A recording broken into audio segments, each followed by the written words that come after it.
Hey kids, this is Ivan. How you doing? Well, this video might ruffle a few feathers. I hope it really doesn't. But as I was thinking about making it, I realized that it might get a couple people upset. So if it gets you upset, that wasn't my intention. Anyhow, enough of the disclaimer. A few days ago, a friend of mine, came to a group of us, posted something on a private group and said, "Hey, check out this thread on G+. The original poster is going to ask something, and then check out the patterns of conversation that start to emerge as other people start to chime into the thread. See what happens. Tell me what you think about it." Now, it happened to be in a Powered by the Apocalypse G+ group. The question was about Powered by the Apocalypse games, but this video has nothing to do with Powered by the Apocalypse games, nor do I think the point that my friend was trying to make. It really didn't have anything to do with Powered by the Apocalypse. But I'm going to have to tell you what the question was and what happened.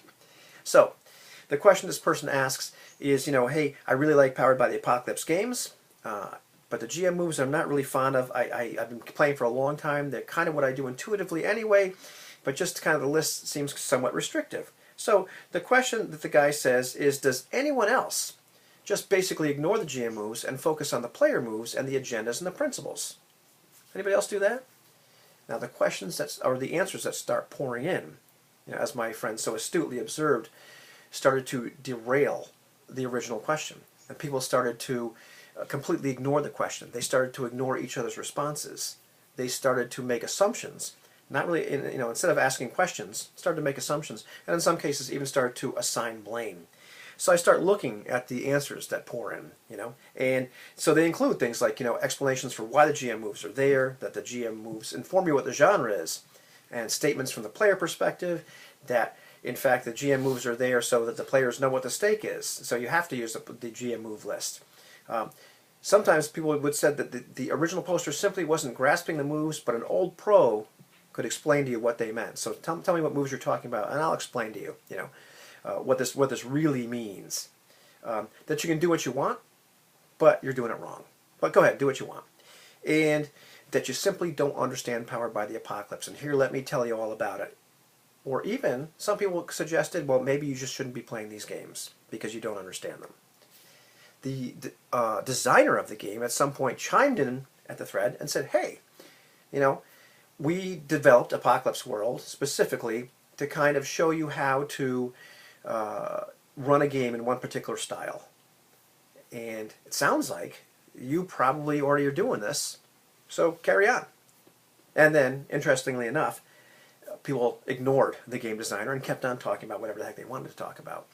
I noticed that people just derailed and hijacked the thread and talked about whatever they wanted to talk about and ignored the original poster's question. What was interesting was that in our group, some of us talked about the dynamics, the patterns of behavior that started to emerge, but other people just focused on the Powered by the Apocalypse discussion and completely ignored my friend's point, what I believe my friend's point was, and started to talk in our own group about these Powered by the Apocalypse games.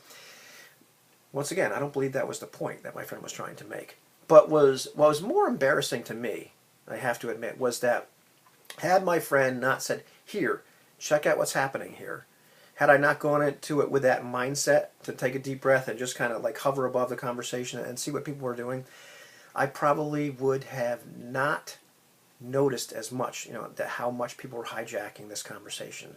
And I believe that people in many cases were unintentionally hijacking it, but just because it's unintentional doesn't mean that you're not hijacking the conversation at that point. And the original poster was very tolerant, was very polite, kept on trying to steer the conversation back to, but okay, I understand what you're saying, but how about my original question? And I realized that, I probably would not have noticed how much that was happening. Because I've been involved in discussions like this myself. I've been the person guilty of derailing conversations, especially for games that I have like an emotional investment in, that I believe, I feel strongly about, that I have a lot of opinions about. Sometimes even to the point where I start to make statements about the games, but if you ask me, well, what page is that on in the book, I might not be able to tell you. I found that's really kind of interesting, like how these patterns of behavior can emerge, and like how we can sometimes have such strong opinions that while we're trying to evangelize or be an apologist for a particular style of play or a particular game, we can ignore what people are actually saying, what people are actually asking. And so that's something that the takeaway from looking at that thread, it has nothing to do with Powered by the Apocalypse. It had nothing to do with what these other people were saying. I had to think about, like, well, what's my communication style like? How often am I not listening to other people and simply spouting off my own ideas? How often am I simply waiting to talk and not listening? How often am I seeking to be understood but not seeking to understand the other person? And so, the more I thought about this, the more I realized that it behooves all of us to sometimes take a deep breath, really listen to what the other person is asking, and then have a discussion about that. So, I don't know. What do you think about that?